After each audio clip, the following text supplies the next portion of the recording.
We talked about originally supporting this bill, and we're for the environment, absolutely. We're conservationists at heart across the way in the opposition here. But one thing that we're deeply worried about is this government's overregulation. And so I come from northern BC, where oil and gas is a big part of what we can give the world in terms of reducing pollution.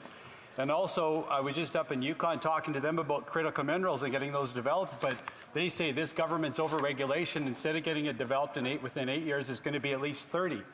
So here we are seeing more red tape being added to this, to legislation about getting our resources developed. Maybe can the member answer my question? What is he going to do to actually see some of the good things that Canada does produce get to world markets? South Okanagan, West Kootenay. Well, thank you, Mr. Speaker. And I'd like to thank my colleague from the northeastern quarter of British Columbia for his question. What I would say is that, I spent much of last week in Washington, D.C. with the International Trade Committee, where we talked to quite a number of legislators, congressmen, and almost every one of them brought up this fact, how are we going to get materials, mined so that we can get the clean tech of tomorrow going.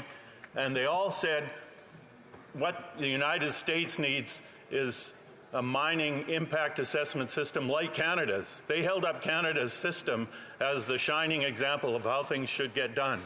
So I don't know what the concerns the Conservatives have. Apparently, from the outside world, we are seen as leaders in developing mines properly, so that we have a clean environment, but we have the materials we need for the future.